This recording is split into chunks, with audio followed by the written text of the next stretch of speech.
Alhamdulillah, subhanaka la ilma lana illa ma 'allamtana innaka antal alimul hakim. Ashhadu an la ilaha illallah wahdahu la syarikalah, rabbul ardina was samawat, wa ashhadu anna sayyidana wa nabiyyana Muhammadan abduhu wa rasuluh, sahibul ayatil bayyinat wal munjizat.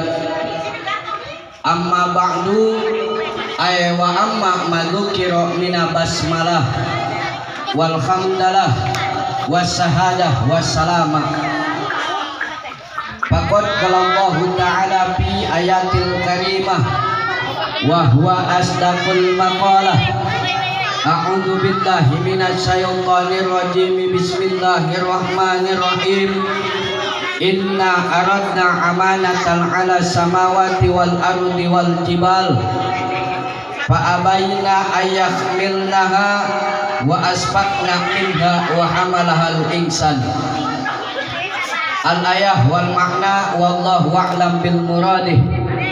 Wa qala nabiyyu sallallahu alaihi wasallam, akrimu auladakum bil ibadah.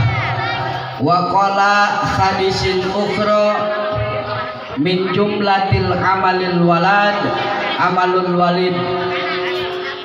Al hadis wal makna wallahu a'lam bil muradih. Shadaqallahul azim wa shadaqa rasuluhul wa nabiyyuhul karim, wa nahnu ala dhalika minas syahidina wa syakirin walhamdulillahi rabbil amin. Pertama-tama mari sama-sama kita panjatkan puja dan puji syukur kehadirat Allah Subhanahu wa taala yang sebagaimana telah memberikan kepada kita beribu-ribu nikmat dan rahmatnya, bil khusus nikmat yang tidak terhitung banyaknya, yaitu nikmat sehat iman wal Islam, sehingga kita masih dapat berkumpul, bertatap muka, bermuajahah di tempat ini. Salawat serta salam semoga tercurahkan kepada baginda alam, yakni nabiyana wa habibana wa syafi'ina Kanjeng Nabi Muhammad sallallahu alaihi wasallam. Dan semoga salawat serta salam ini sampai kepada keluarganya, para tabi'in, asbat tabi'innya, khusus kita yang sore ini kumpul di tempat ini, semoga masih mendapatkan syafaatul idmanya Rasulullah sallallahu alaihi wasallam.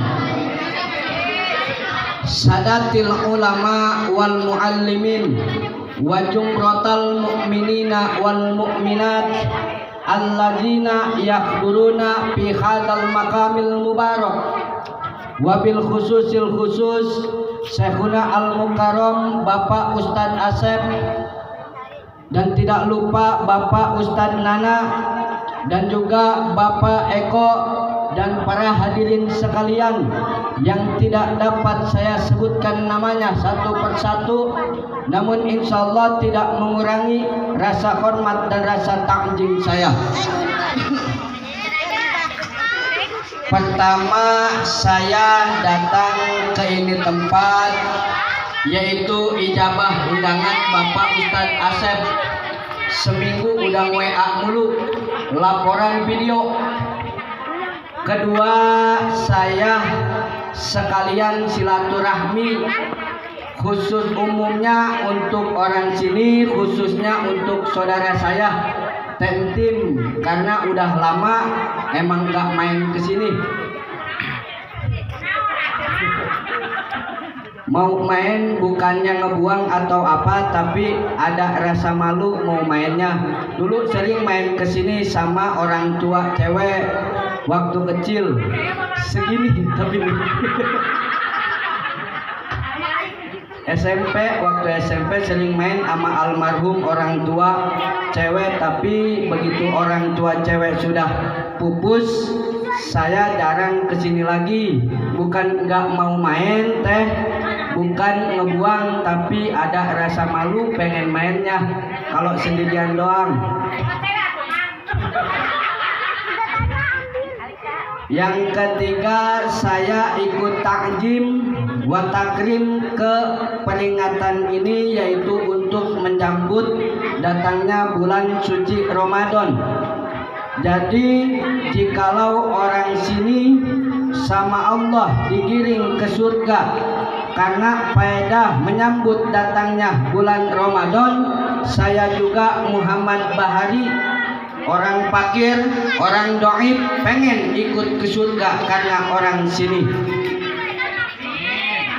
Tapi sebaliknya, jikalau orang sini jaga digiringnya ke neraka, saya mah jangan dibawa-bawa ya.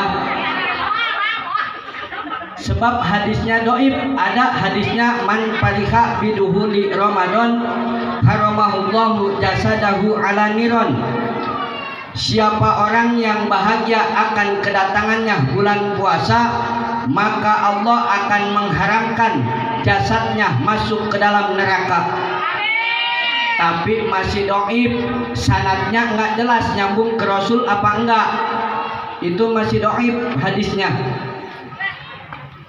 Dan mungkin hari esok untuk anak-anak rasa di sini sudah tak lagi sama, akan berbeda dari biasanya, karena hari ini akan ditutup atau perpisahan sementara karena untuk menyambut datangnya bulan puasa. Memang harus seperti ini karena ada sajak yang mengatakan harus ada spasi agar kalimat mampu dibaca, harus ada jeda agar tulisan mampu terejak, dan harus ada henti agar langkah salah mampu diperbaiki. Jadi jangan sedih, jangan berkecil hati, nanti bulan Syawal nggak ngaji lagi. Katanya mah ngaji pusing, makanya nggak mau ngaji lagi. Ngaji capek, susah. Saya juga nyampe sekarang masih belajar di pesantren K. Haji Jaimi. Saya sampai sekarang masih santri, masih menimba ilmu, masih belajar ngaji. Jadi sesama santri, saya ingin memberitahu kalau ngaji itu pusing, ngaji itu capek, ngaji itu susah, ngaji itu nggak enak. Kalau pengen enak jangan ngaji, jangan jadi santri, tapi jadi artis TikTok. Tinggal begini-begini doang nih. Sebab Imam Asy-Syafi'i berkata, man lam yajuk marra ta'alumi sa'atan tajarra'a jullal jahli tuli hayati. Siapa orang yang tidak mau merasakan capeknya, tidak mau merasakan pusingnya, tidak mau merasakan pahitnya menuntut ilmu sesaat, maka ia akan merasakan pahitnya, capeknya, hinanya, kebodohan seumur hidupnya. Wa qala ba'dul hukama man lam yahtamil marra ta'alumi sa'atan baqiya jullal jahli fi tulli jahli abadan. Siapa orang yang tidak tahan akan capeknya, tidak tahan akan pusingnya, tidak tahan akan hinanya menuntut ilmu sesaat, maka yang tersisa di dalam hidupnya kebodohan selama-lamanya. Makanya Imam Syafi'i ngomong begitu, kalau kita enggak mau belajar, kalau kita enggak mau ngaji, kita akan telan pahitnya, akan telan susahnya, akan telan hinanya, kebodohan seumur hidup kita. Makanya harus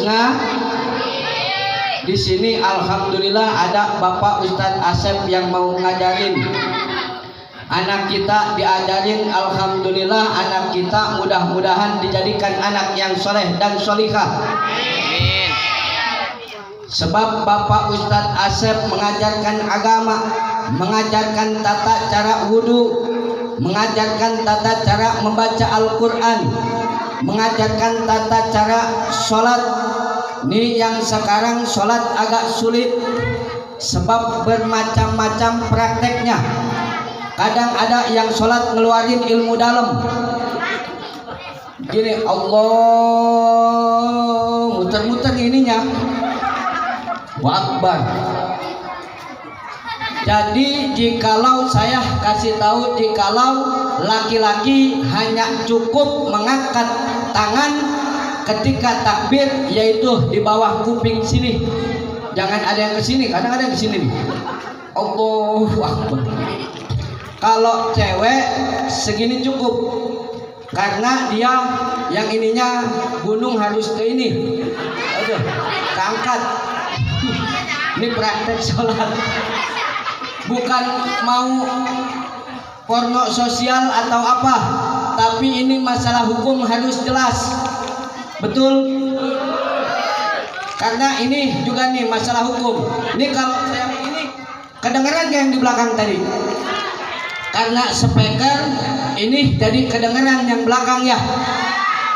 Harus jelas. Jadi ad-darurat tuhbitul mahdurat. Darurat keadaannya, masalah hukum harus jelas. Jadi pakai speaker. Gitu.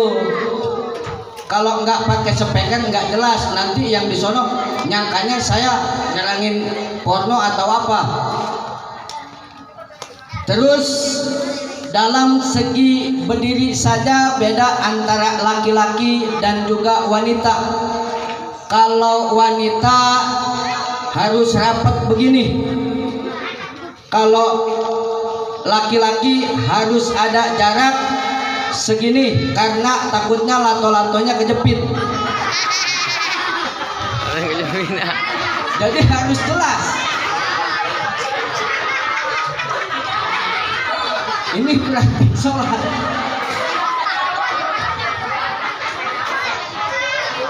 Jepit. Iya, ini praktek sholat namanya. Kadang ada kan yang ininya segini. Kadang kita udah begini juga. Ada yang dideketin lagi, kakinya dideketin lagi. Ada yang begitu nggak usah, hanya cukup antara segini nih, sejengkal atau semuk. Sejengkal itu semuk. Jadi ada jarak. Kalau cewek dirapetin karena takut selangnya bocor. Sebab dari dulu kita diajarkan dan dikenalkan kepada ulama-ulama salafun sholihin dalam kitab dasar, dalam fikih. Kecil kitabnya namun dalam maknanya. Kitab apa? Safinatun Najah. Siapa pengarangnya? Syekh Salim bin Sumer Al-Hadrami, orang Yaman. Ngarang kitab Safinah. Hijrah ke Indonesia, berjuang melawan penjajah melalui fatwa-fatwanya, meninggal di Indonesia, dimakamkan di Indonesia. Di mana makam beliau? Di Tanah Abang, di belakang Masjid Al-Makmur. Di situ ada makam, itulah makam Syekh Salim bin Sumer Al-Hadrami, orang Yaman, yang ngarang kitab Safinatun Najah. Jarah Bu, ibu kan ke Tanah Abang belanja, ya. Kadang puasa belum, utang baju udah 3. Dalam kitab Safinatun Najah dijelaskan tata cara sujud. Dalam sujud ada rukun. Rukun sujud ada 7. Yang pertama jidat, lalu 2 telapak tangan, lalu 2 dengkul. Dengkul bahasa Indonesia apaan sih? Tugur ya. Oh, lutut dia. Oh. Nyahona di kitabnya dengkul. Terus di dalam apa? Dalam jari-jari kaki. Dan di antara sujud itu harus ada tahamul. Tahamul itu penekanan. Jadi penekanan ini andai kata ada kerupuk, itu kerupuk pecah sama sujud kita. Jadi jangan asal kadang sujud ada yang begini, kakinya ngangkat gini nih, maaf, nih, itu enggak sah sujudnya. Jidat harus nepel karena ada tahamul. Jadi harus begini, harus ada tahamul, maaf. Gini. Jadi ini juga harus dibuka, jangan begini. Saya bukannya mengajarkan tata cara sholat, saya juga masih belajar, maaf. Tapi kadang saya melihat sholat-sholat di masjid ada yang masih salah. Bukan dalam artian saya menyalahkan, tapi tata caranya tidak sesuai dengan syariat. Jadi saya beritahu untuk anak-anak nanti agar benar sholatnya. Dan juga dalam kitab Safinatun Najah ada wa ala yasjuda ala syai'in yataharraku biharkatihi. Kita tidak boleh sujud di atas perkara yang perkara tersebut bergerak dengan geraknya kita. Jadi contoh, saya pakai sorban waktu sholat. Ini sorban yang saya pakai, kalau saya ruku sorban ikut gerak, kalau saya sujud sorban ikut gerak. Berarti sorban yang saya pakai yataharraku biharkatihi, gerak dengan geraknya saya. Andai kata saya sujud, ini sorban ngapa di tempat sujud saya, kali-kali saya sujud di atas sorban yang saya pakai, itu enggak sah sujudnya. Jikalau enggak sah sujudnya, enggak sah sholatnya. Ibu-ibu juga banyak yang pakai mukena murah, bahannya parasit. Kalau kita sujud ngapung, gitu tuh. Jadi jikalau ibu pun sujud di atas mukena yang ibu pakai, itu enggak sah sujudnya. Jikalau enggak sah sujudnya, enggak sah sholatnya. Dan yang kedua, ini buat para bapak-bapak atau pemuda yang sering mencari nafkah untuk anak istri di rumah. Wa khadamul huwiyyi li ghairihi, kita tidak boleh sujud selain ada niat sujud untuk sujud. Jadi kita tidak boleh turun ke tempat sujud jikalau ada niat kedua selain daripada sujud. Contoh, misalkan di kantong depan sini ada HP atau ada kunci motor atau ada duit receh. Ketika kita sujud, HP jatuh, waduh, Xiaomi ajur, kehusuan sudah mulai goyang. Atau kunci motor jatuh, atau uang receh jatuh, ngegerolong lagi ke pengimaman, atau imam lagi sholat juga begini nih, ikutin duit receh.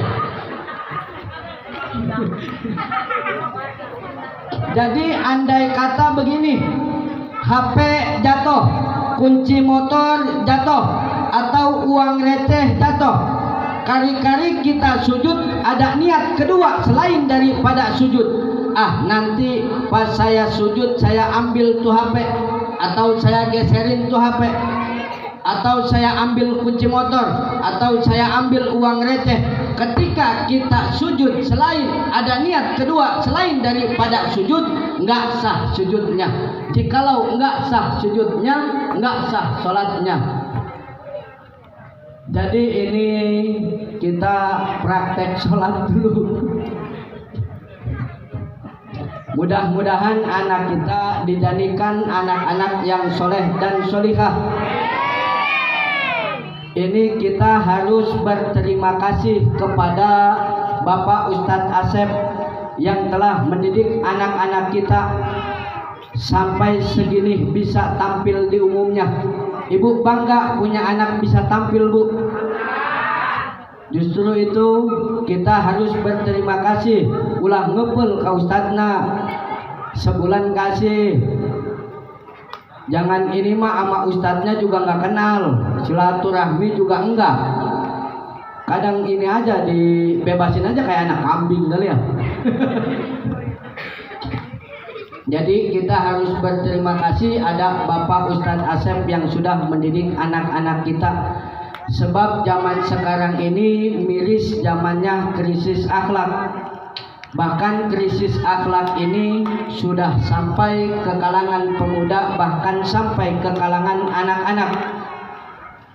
Contoh satu krisis akhlak zaman sekarang. Saya mau tanya sama ibu sama bapak, musofahah atau salaman anak zaman sekarang kemana? Enggak. Kemana? Ada yang ke pipi, ada yang ke jidat, ada yang ke dagu, bentar lagi juga ke pantat itu.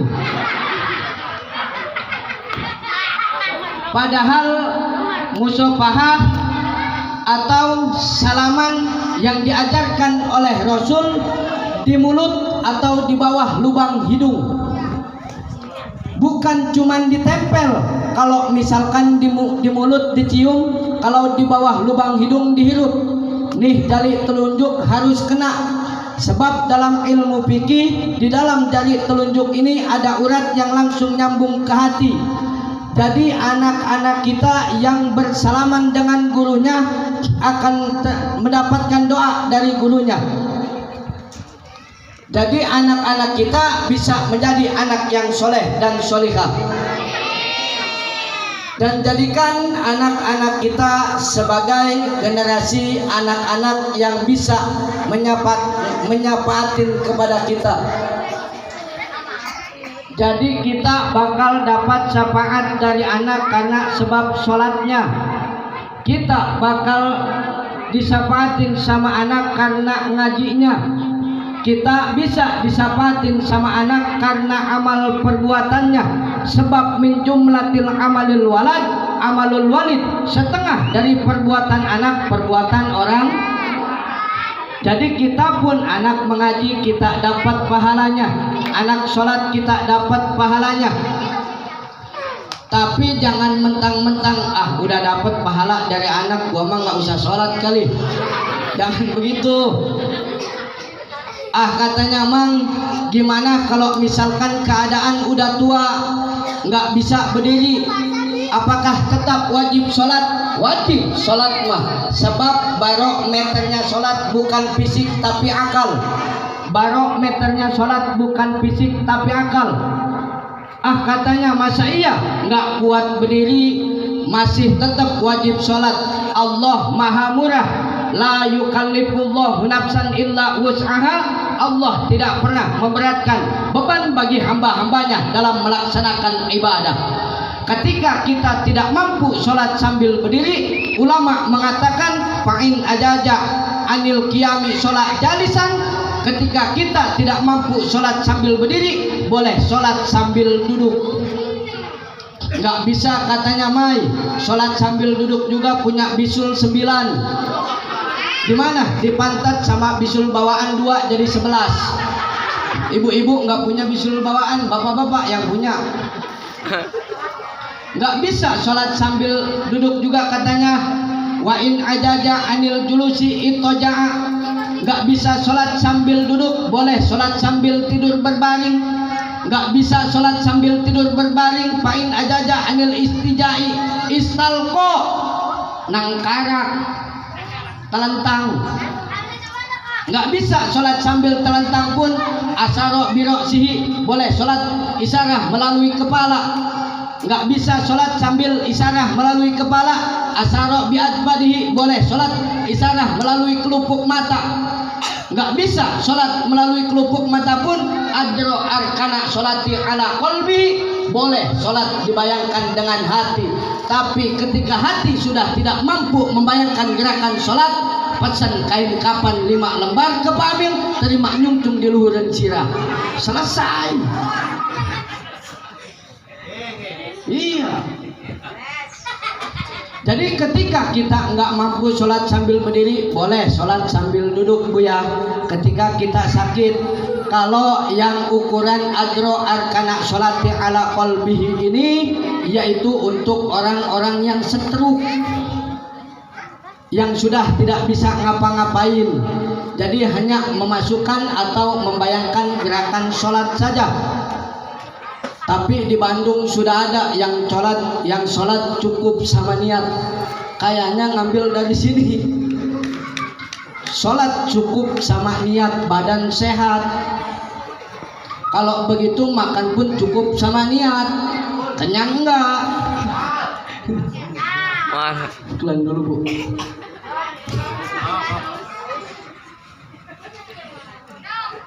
Minum dulu.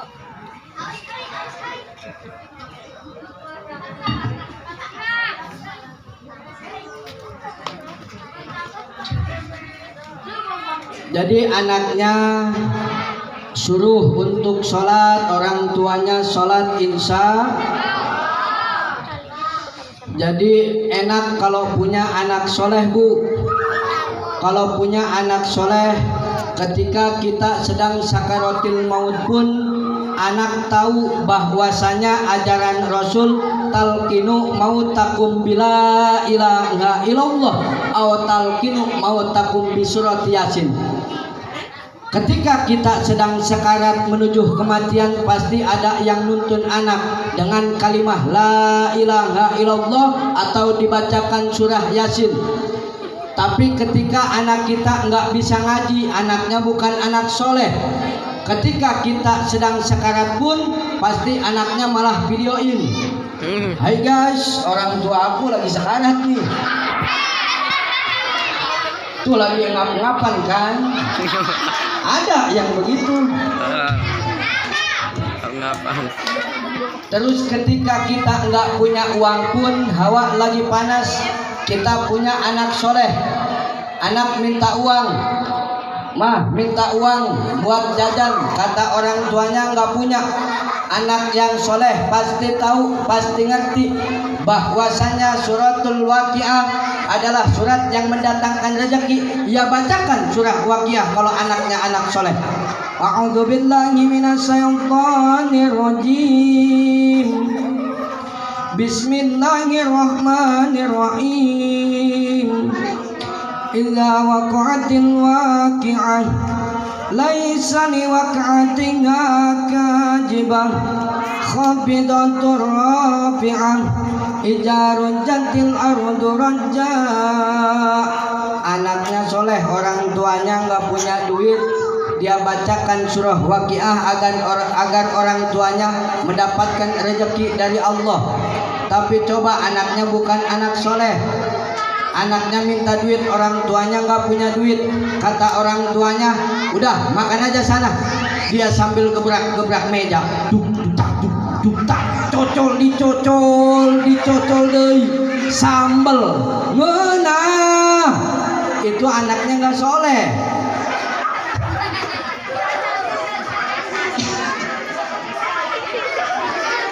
Makanya alhamdulillah punya anak soleh.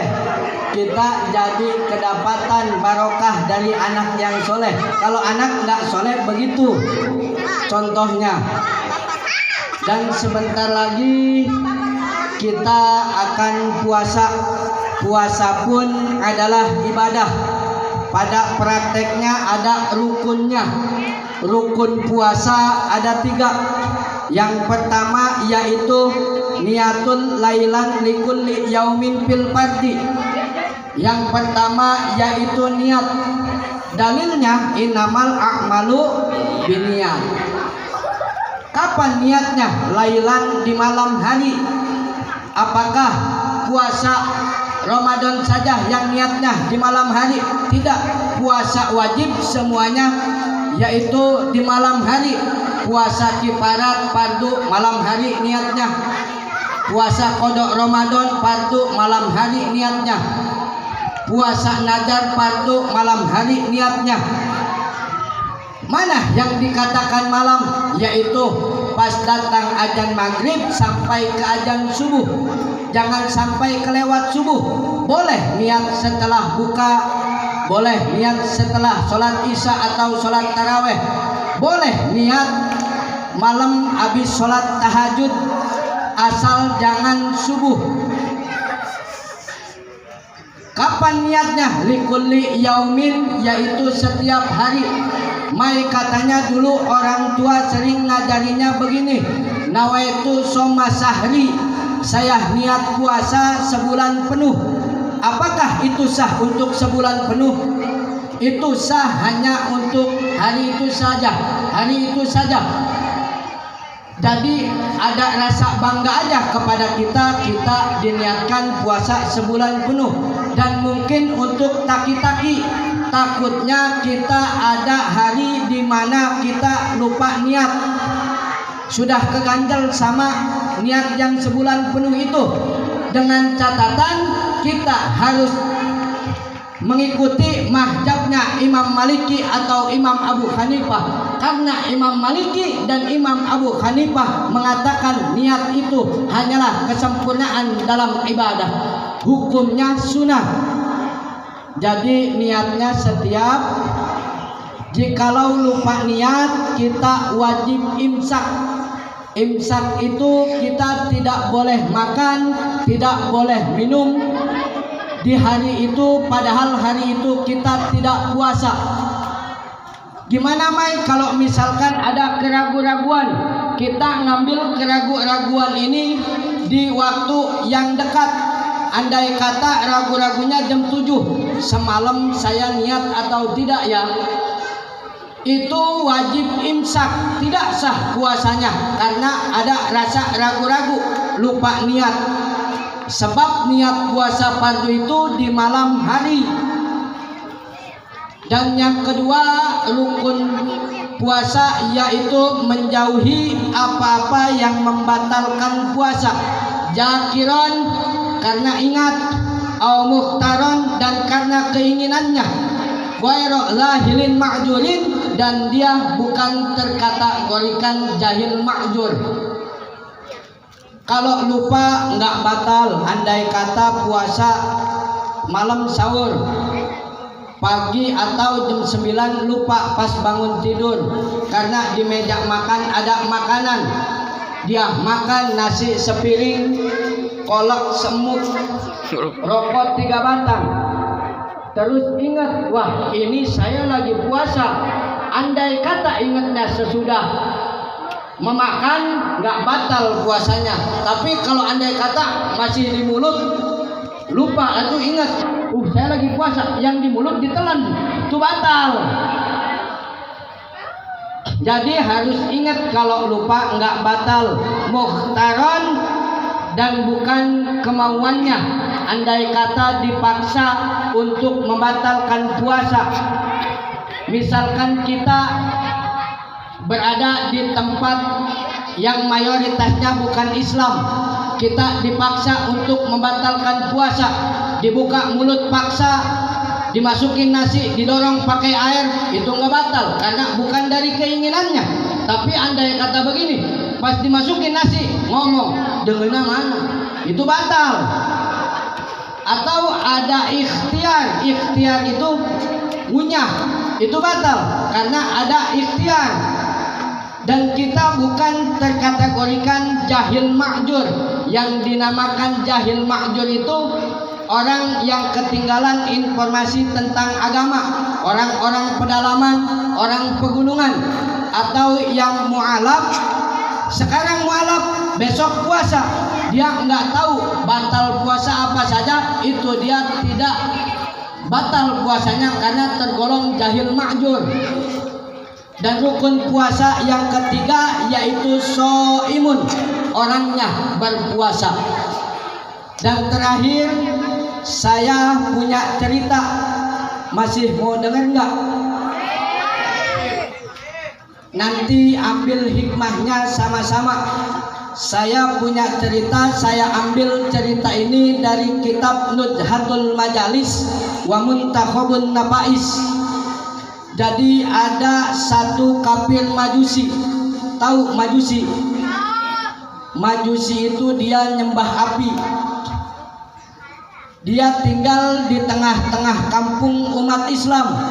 Keadaan lagi bulan Ramadan. Ini Majusi ini dia punya anak kecil. Keadaan lagi bulan Ramadan, orang Islam sedang berpuasa. Ini anak Majusi ini dia makan di tengah-tengah hari di kampung umat Islam. Ketahuan sama orang tuanya, marah orang tuanya.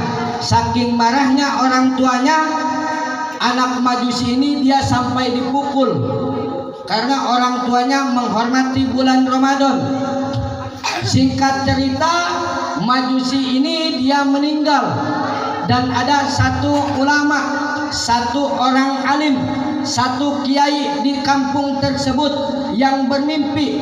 Maaf saya jelasin masalah mimpi ini, kalau bukan mimpinya orang soleh atau bukan mimpi kiai tidak bisa dijadikan hujah. Kalau mimpi kiai, mimpi orang soleh, mimpi orang alim bisa dijadikan hujah karena itu datangnya dari Allah. Ulama ini dia bermimpi bertemu dengan majusi. Ini majusi ini dia sedang dalam kenikmatan Allah. Dia dalam surganya Allah. Kiai ini bingung. Dipanggil majusi, "Hai kau kemari. Kok kamu bisa ada di dalam kenikmatan Allah, ada di dalam surganya Allah, padahal kamu majusi kan?" "Ya, saya majusi." "Kamu pas di dunia nyembah api?" "Ya, saya nyembah api." "Kok bisa kamu ada dalam kenikmatan Allah, ada di dalam surganya Allah?" Kata majusi itu, "Dulu pas bulan Ramadan, anak saya makan di tengah-tengah hari, di tengah-tengah kampung umat Islam.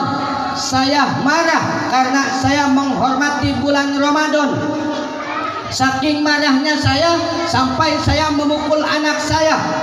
Dan ketika detik-detik saya meninggal, Allah berikan hidayah.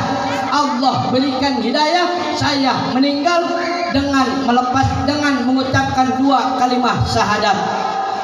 Majusi aja nyembah api hidupnya, dia dalam kenikmatan Allah, dalam surganya Allah karena menghormati bulan suci Ramadan. Mudah-mudahan kita lebih daripada kafir majusi ini, karena kita Islam dari lahir dan menghormati bulan suci Ramadan kita dari lahir. Mudah-mudahan dari saya ada manfaatnya. Kurang lebihnya saya mohon maaf apabila ada ucapan yang kurang berkenan. Mungkin dari saya cukup sekian, kurang lebihnya saya mohon maaf. Wabillahi taufik wal hidayah. Ihdinas siratal mustaqim. Assalamualaikum warahmatullahi wabarakatuh.